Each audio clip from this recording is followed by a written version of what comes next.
안녕하세요. 세계의 신기한 소식을 전해드리는 윤 기자입니다. 한국의 화려한 밤문화는 이미 전 세계적으로도 유명합니다.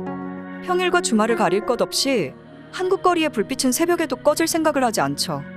특히나 평일에서 주말로 넘어가는 금요일 밤은 불금이라고 불리면서 거리에 많은 사람들이 늦은 시간까지 술을 마시며 한 주 동안의 스트레스를 풀기도 합니다. 하지만 외국인들은 한국인들의 이러한 모습을 굉장히 신기하게 생각한다고 하는데요. 한국에서는 밤에는 술집의 자리가 없을 만큼 많은 사람들이 모여있고 술집 근처 거리에는 주차 공간조차 없을 만큼 수많은 차들이 빼곡하게 주차되어 있는데 도대체 차를 타고 와서 술에 취한 한국인들은 집에는 어떻게 돌아가느냐는 것입니다. 술에 취하면 대중교통이나 택시를 이용해서 귀가하는 것이 가장 합리적인 방법이겠지만 어쩔 수 없이 차를 몰고 술집에 갈 일은 누구나 한 번쯤은 생기기 마련인데요. 그렇다고 음주운전을 해서 집에 돌아갈 수는 없기 때문에 이럴 경우 우리는 대리운전 서비스를 이용해서 집에 돌아가고는 합니다. 하지만 한국 같은 대리운전 시스템은 대부분의 나라에서는 거의 찾아볼 수 없고 그나마 중국과 일본에서 간혹 볼 수 있지만 한국처럼 체계적이고 보편화되어 있지는 않다고 합니다. 이런 문화는 외국인들이 느끼기에 굉장히 특별하면서도 이해할 수 없는 문화 중 하나라고 하는데요. 최근 글로벌 커뮤니티에는 한국의 밤문화를 경험한 미국인이 한국의 대리운전 문화를 접하고 굉장한 충격을 받았다며 작성한 게시글이 화제가 되고 있습니다. 이 외국인이 대리운전을 보고 도대체 어떤 충격을 받았는지 지금부터 함께 알아볼게요. 제가 경험한 한국의 밤은 정말 아름다웠어요. 골목골목마다 환하게 켜진 조명들과 아름답게 반짝이는 한글 간판들을 보며 저는 한국의 밤길은 일본의 상해호환이라는 느낌을 받았습니다. 저는 출장으로 인해 한국인 동료와 함께 한국을 방문하게 되었어요. 살면서 이렇게 재미있게 놀았던 적은 없는 것 같네요. 사실 저는 술을 잘 못하기에 그렇게까지 술을 많이 먹을 생각이 없었어요. 하지만 제 동료는 놀 때는 재미있게 놀다가 가는 것이 한국의 문화라고 하더라고요.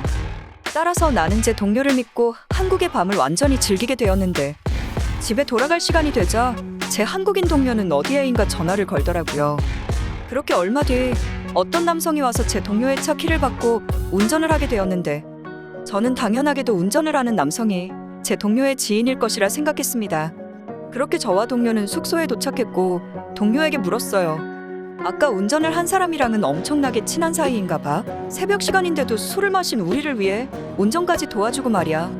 라고 말했고 제 동료는 그분은 돈을 받고 운전을 대신 해주시는 분이야? 당연히 오늘 처음 본 사람이지라고 대답했어요. 이 말을 듣게 된 저는 경악을 금치 못했습니다. 처음 보는 사람에게 차 키를 맡긴다는 건 정말 말도 안 되는 일이었거든요. 저는 동료에게 우리는 만취 상태였기 때문에 운전을 해준 남자가 우리에게 강도짓을 하거나 차를 몰고 도망가더라도 이상하지 않을 텐데 도대체 무슨 자신감으로 그 남자에게 차 키를 넘겨준 거냐고 강하게 따졌습니다.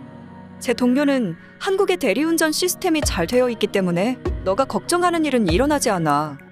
혹여나 그런 상황이 생기더라도 우리는 회사에서 보상받을 수 있어. 물론 그걸 떠나서 우리는 그런 범죄를 저지르는 것을 굉장히 비열하다고 생각하기 때문에 그렇게 할 생각조차 하지 않아. 여자 혼자 대리운전 기사를 불러도 아주 안전하지. 만약 대리운전 사고가 빈번했으면 오늘 우리처럼 밤늦게까지 술을 마시는 한국인들이 있을 수 없었을 거야 라고 말했어요. 저는 동료의 말이 틀린 게 하나도 없었기에 너무 부끄러웠습니다. 우리가 밤늦게까지 술을 진탕 마시지 않는 이유도 누군가 나를 해치지는 않을까 하는 걱정 때문이고 만약에 미국에서 대리운전 시스템이 생긴다고 하더라도 아무도 이용하지 않을 거예요. 만취 상태인 저를 멀쩡하게 집까지 데려다 줄 것이라는 믿음이 없기 때문이에요. 저는 처음 보는 사람일지라도 남을 신뢰하는 한국인들의 마음씨가 정말 특별하다고 생각했고 한국의 안전하고 아름다운 밤문화를 어째서 그 어떤 나라에서도 따라하지 못하는지 완벽히 이해하게 되었습니다. 처음 보는 사람에게 타키를 건네줄 정도로 남을 신뢰하기에는 우리는 이미 늦어버린 게 아닐까요? 한국은 화려한 도시의 외관뿐만 아니라 사람들의 아름다운 내면까지 느낄 수 있는 세상에서 가장 특별한 나라라는 생각이 들었습니다. 라며 한국 사람들의 신뢰를 부러워하는 모습입니다. 이에 해외 네티즌들은 어떻게 늦은 밤까지 술을 먹고 들어갈 수가 있는 거야?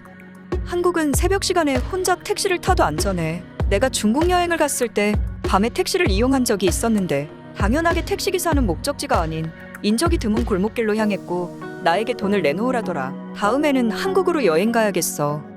타키를 내준다는 건 내 차를 줄 테니 가져가라고 내어주는 거랑 같은 상황 아니야? 정말 믿기지가 않는다. 같이 여러 댓글들이 쏟아져 나오고 있습니다.